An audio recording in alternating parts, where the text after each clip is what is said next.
प्रश्न 6,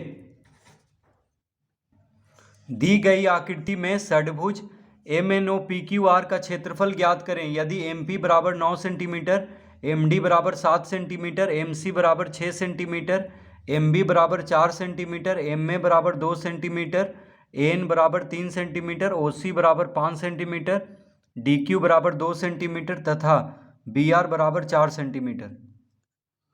तो प्रश्न 6 का सबसे पहले हम चित्र बना लेते हैं।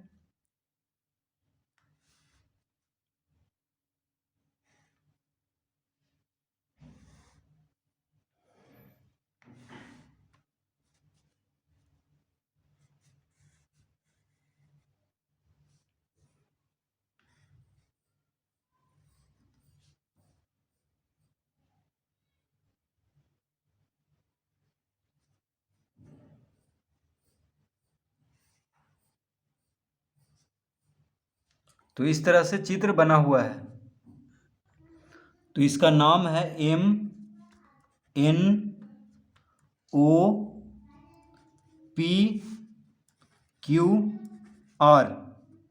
MNOPQR। तो इसका क्षेत्रफल निकालना है, यानी इसमें 6 भुजा है। देखिए 1 2 3 4 5 6, यानी षडभुज है ये। तो षडभुज MNOPQR का क्षेत्रफल ज्ञात करना है। तो क्या क्या दिया हुआ है? MP दिया हुआ है 9 सेंटीमीटर, फिर MD दिया हुआ है 7 सेंटीमीटर। तो पहले हम जो लंब है उसको हम खींच लेते हैं यहाँ पे।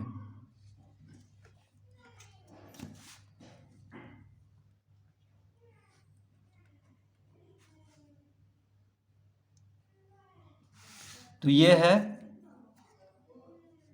BR किस पे लंब है? MP पे। और DQ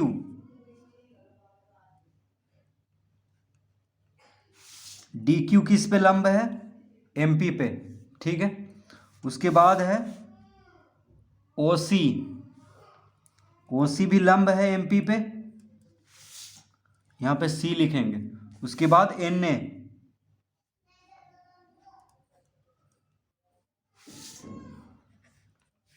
NA लंब है MP पे। इस तरह से चित्र बना हुआ है।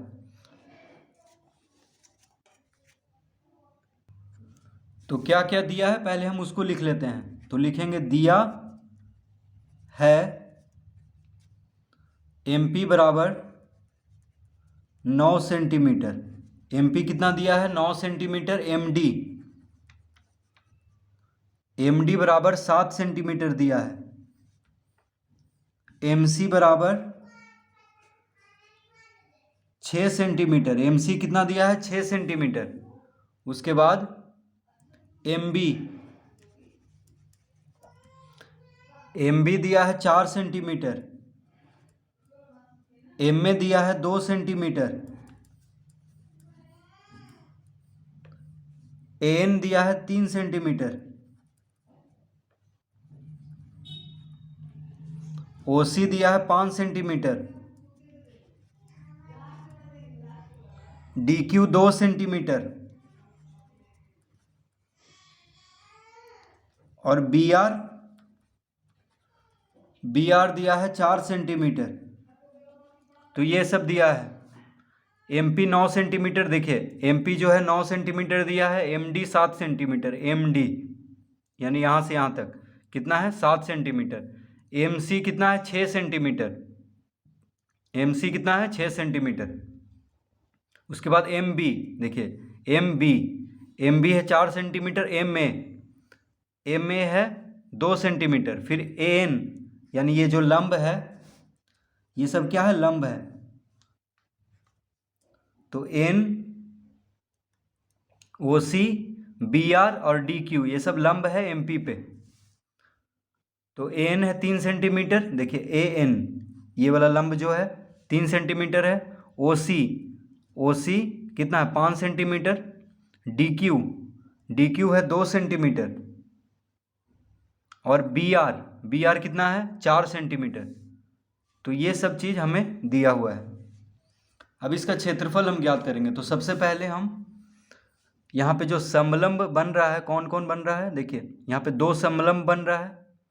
एक है ACON, देखिए ACON क्या है, समलंब है क्योंकि इसका दो भुजा समानांतर है। OC और AN क्या है, लंब है MP पे। देखिए OCAN लंब है MP पे, तो ये दोनों भुजा क्या हुआ, समानांतर हुआ क्योंकि लंब है।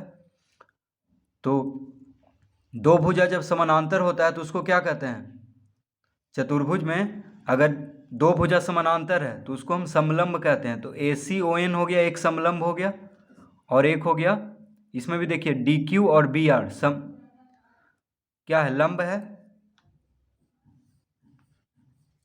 DQ BR लंब है यानी समानांतर है, क्योंकि MP पे लंब है तो इसका मतलब समानांतर हुआ। तो RQDB क्या हो गया, एक समलंब हो गया RQDB, यानी दो समलंब है और चार त्रिभुज है। देखिए एक त्रिभुज ये हो गया, एक त्रिभुज ये हो गया, और एक त्रिभुज ये हो गया, और एक ये हो गया।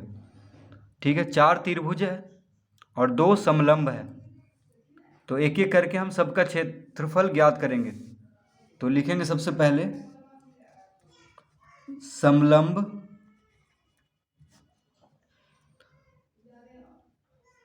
ACON का क्षेत्रफल। तो समलंब का क्षेत्रफल का सूत्र क्या होता है, 1/2 गुना समानांतर भुजाओं का योग, यानी AN जोड़ OC। तो समलंब का क्षेत्रफल का सूत्र होता है 1/2 गुना समानांतर भुजाओं का योग गुना समानांतर भुजाओं के बीच की दूरी। तो देखिए समलंब ACON में, यानी इसमें समानांतर भुजा कौन कौन है, AN है और OC है समानांतर भुजा, और समानांतर भुजाओं के बीच की दूरी है AC। देखिए AC हो गया समानांतर भुजाओं के बीच की दूरी। ठीक है, समलंब ACON में, ठीक है, इसमें समानांतर भुजा हो गया AN और OC, और उसके बीच की दूरी हो गया AC। देखिए AC क्या है, इसके बीच की दूरी है, तो गुना AC कर देंगे, इस तरह लिख लेंगे। अब यहाँ पे देखिए AN दिया हुआ है, OC दिया हुआ है, AC तो दिया हुआ नहीं है, तो इसको हम कैसे ज्ञात करेंगे। तो लिख लेंगे 1/2 गुना AN कितना है, देखिए AN है 3 सेंटीमीटर, OC है 5 सेंटीमीटर, तो लिख लेंगे 3 जोड़ 5 गुना AC कैसे ज्ञात करेंगे। तो देखिए MC दिया हुआ है, MC दिया हुआ है, ठीक है, और MA दिया हुआ है। तो MC में से अगर MA को घटा दें तो AC आ जाएगा। तो लिखेंगे MC माइनस MA, तो आ जाएगा AC। MC में से अगर MA को घटा देंगे तो क्या आ जाएगा, AC आ जाएगा। तो लिखेंगे 1/2 गुना 5 और 3 को जोड़ेंगे 8, MC में से MA को घटाएंगे, MC कितना है, MC है 6। देखिए MC 6 है, MA कितना है 2 सेंटीमीटर, MC 6 MA 2 सेंटीमीटर। तो अगर MC में से MA को घटा देंगे तो क्या आ जाएगा, AC आ जाएगा। तो MC में से MA को घटा देते हैं, MC 6 दिया हुआ है, MA है 2 सेंटीमीटर। अब इसको हल करेंगे तो आ जाएगा इसका उत्तर, 2 चौक 8 कट जाएगा, यानी 4 गुना 6 में से 2 घटाएंगे तो 4, तो कितना आ गया, 4 चौक 16 वर्ग सेंटीमीटर। इसका उत्तर आ गया 16 वर्ग सेंटीमीटर, क्योंकि सेंटीमीटर में सब दिया हुआ है। तो समलंब ACON का क्षेत्रफल ज्ञात हो गया है 16 वर्ग सेंटीमीटर। देखिए इसका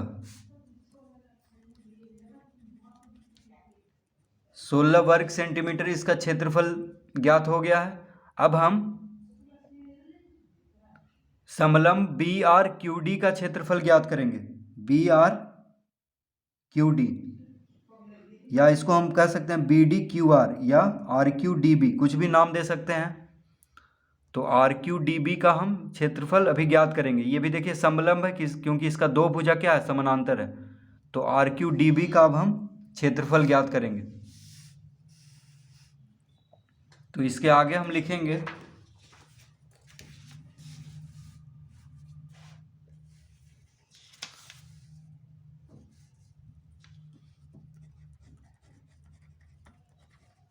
समलंब आर क्यू डी बी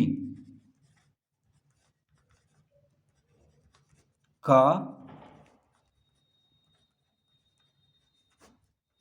क्षेत्रफल, समलंब आर क्यू डी बी का क्षेत्रफल बराबर क्या हो जाएगा, 1/2 गुना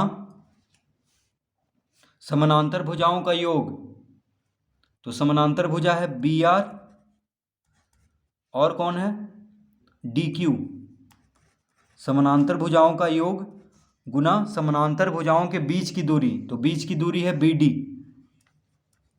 इस तरह लिख लेंगे। तो इसको हम चित्र में एक बार समझ लेते हैं। तो देखिए समलंब आर क्यू डी बी में समानांतर भुजा हो गया बी आर और डी क्यू, और इसके बीच की दूरी यानी समानांतर भुजा के बीच की दूरी हो गया बी डी। ठीक है। तो बी डी कैसे ज्ञात होगा, देखिए एम डी दिया हुआ है, तो एम डी में से एम बी को घटा देंगे, एम डी में से एम बी को घटा देंगे तो आ जाएगा बी डी। और बी आर दिया हुआ है, डी क्यू दिया हुआ है। देखिए बी आर कितना है 4, डी क्यू 2 है। फिर एम डी कितना है, एम डी 7 है, एम बी है 4। तो सबको हम यहाँ पे रख लेते हैं। तो 1/2 गुना बी आर कितना दिया हुआ है, बी आर है 4, डी क्यू कितना है 2, तो रख लेंगे यहाँ पे, गुना बी डी, बी डी कितना है, तो बी डी कैसे ज्ञात करेंगे, एम डी में से किसको घटा देंगे, एम बी को, एम डी में से एम बी को घटा देंगे तो आ जाएगा 1/2 गुना 4 2 कितना हो गया 6, गुना एम डी कितना है, एम डी दिया हुआ है 7, एम बी कितना है 4, 7 में से 4 को घटा देंगे। ठीक है। तो बी डी कैसे ज्ञात होगा, एम डी में से एम बी को घटा देंगे, 2 तिया 6 कट गया, तो 3 गुना 7 में से 4 गया 3, यानी 3 तिहाई 9 वर्ग सेंटीमीटर आ गया समलंब आर क्यू डी बी का क्षेत्रफल। किसका, देखिए इसका आ गया 9 वर्ग सेंटीमीटर इस समलंब का। अब हम त्रिभुज लेंगे ए एम एन। देखिए इस त्रिभुज का पहले क्षेत्रफल ज्ञात कर लेते हैं, फिर इस त्रिभुज का ज्ञात करेंगे, फिर देखिए पहले इसका ज्ञात कर लेते हैं, फिर इसका, फिर ये, और फिर अंत में इसका हम ज्ञात कर लेंगे।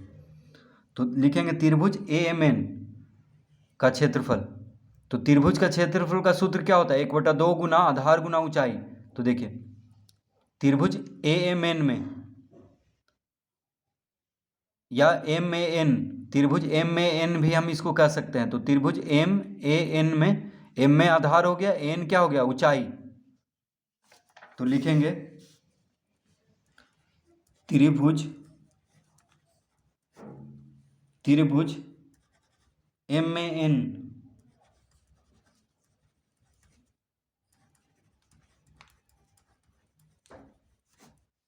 त्रिभुज एम ए एन का क्षेत्रफल बराबर क्या होगा, 1/2 गुना आधार, आधार कौन है, आधार है एम में, गुना ऊंचाई कौन है, ऊंचाई है एन। तो एम में देखिए 2 सेंटीमीटर दिया हुआ है, एन कितना है 3 सेंटीमीटर। तो यहाँ पे हम लिख लेंगे 1/2 गुना एम में कितना है 2, एन कितना दिया हुआ है 3, 2 से 2 कट गया यानी 3 वर्ग सेंटीमीटर आ गया। त्रिभुज एम में एन का क्षेत्रफल कितना आ गया 3 वर्ग सेंटीमीटर। तो अब हम लिख लेंगे त्रिभुज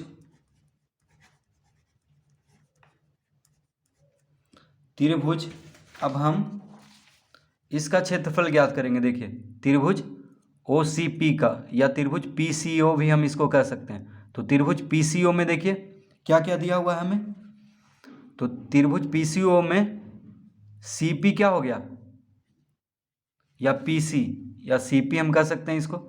तो सी पी क्या हो गया, आधार हो गया, ओ सी हो गया ऊंचाई, तो लिखेंगे हम त्रिभुज PCO का क्षेत्रफल बराबर, तो त्रिभुज का क्षेत्रफल का सूत्र क्या होता है? 1/2 गुना आधार, आधार कौन है? आधार है CP, ऊंचाई है OC, ठीक है। तो CP कैसे ज्ञात होगा? देखिए, CP ज्ञात करने के लिए MP में से MC को घटाना होगा। देखिए ये पूरा है MP, तो MP में से MC को अगर घटा देंगे तो आ जाएगा CP। तो लिखेंगे 1/2 गुना MP माइनस MC गुना OC। OC कितना दिया हुआ है? देखिए OC है 5 सेंटीमीटर, ठीक है। और MC ये MP कितना है? MP 9 है, MC 6 है। तो OC के जगह पे लिख लेते हैं 5, उसके बाद 1/2 गुना MP कितना है? MP है 9, MC है 6, इस तरह से लिख लेंगे। तो 1/2 गुना 9 में से 6 गया 3 गुना 5, तो कितना आ गया? तो ये आ गया 5 या 15/2, कितना आ गया? 5 या 15/2 यानी 7.5। 15 को 2 से भाग देंगे तो कितना आ जाएगा? 7.5 वर्ग सेंटीमीटर। तो त्रिभुज PCO का क्षेत्रफल ज्ञात हो गया है। अब हम लिखेंगे त्रिभुज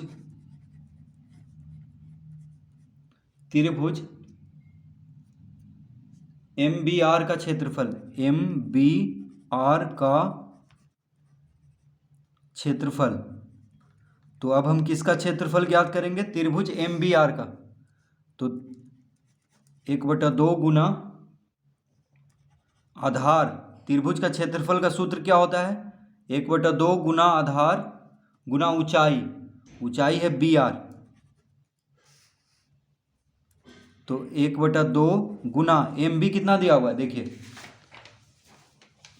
त्रिभुज MBR में MB हो गया आधार, BR हो गया ऊंचाई। तो MB है 4, BR है 4, ठीक है। तो MB की जगह पे 4 लिख लेंगे, BR की जगह पे 4 लिख लेंगे।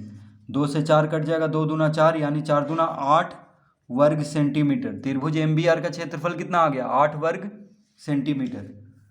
अब हम किसका क्षेत्रफल ज्ञात करेंगे? त्रिभुज PDQ का। तो लिख लेते हैं यहां पे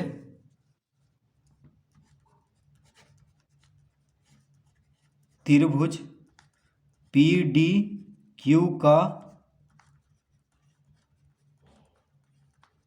क्षेत्रफल, त्रिभुज PDQ का क्षेत्रफल। तो त्रिभुज का क्षेत्रफल का सूत्र होता है 1/2 गुना आधार, आधार है यहाँ पे DP, आधार क्या है? DP गुना ऊंचाई है DQ, ऊंचाई क्या है? DQ, ठीक है। त्रिभुज PDQ में, तो त्रिभुज PDQ में आधार हो गया DP, ऊंचाई हो गया DQ। तो DP कैसे निकालेंगे? तो MP में से, देखिए MP दिया हुआ है, MD दिया हुआ है, तो MP में से अगर MD को घटा देंगे तो क्या आ जाएगा? DP।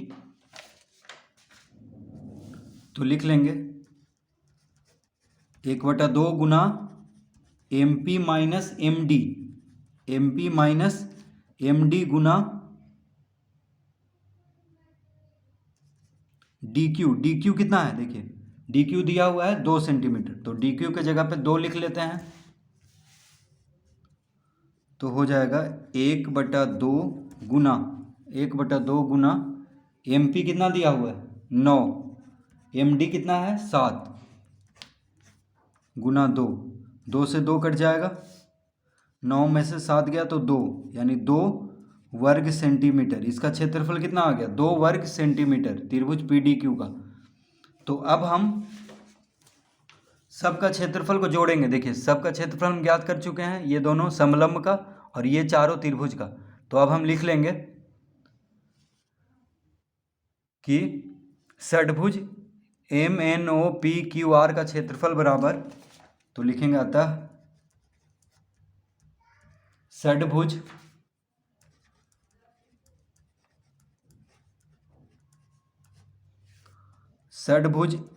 MNOPQR का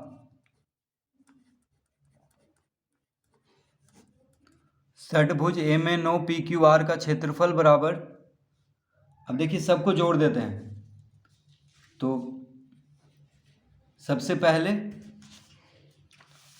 जितना भी क्षेत्रफल है सबको जोड़ेंगे।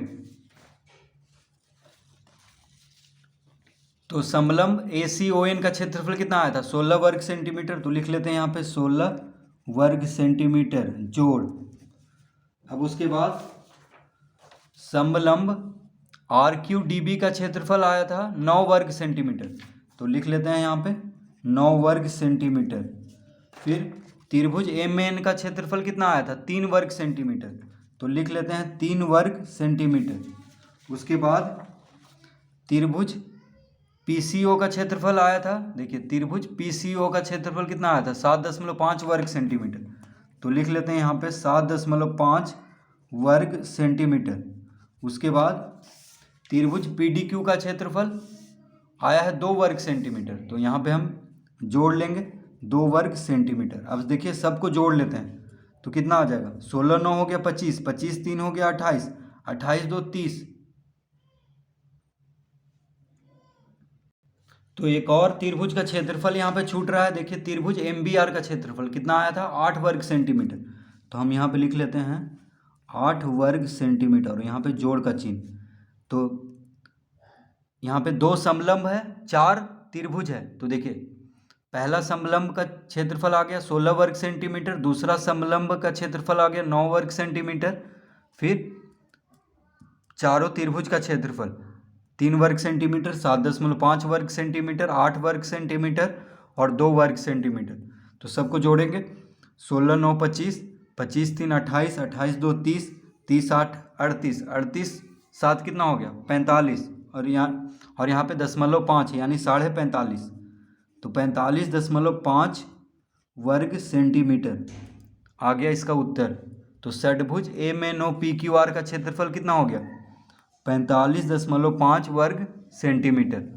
तो इस तरह से प्रश्न 6 हल करेंगे। तो इसको एक बार देख लेते हैं फिर से शुरू से।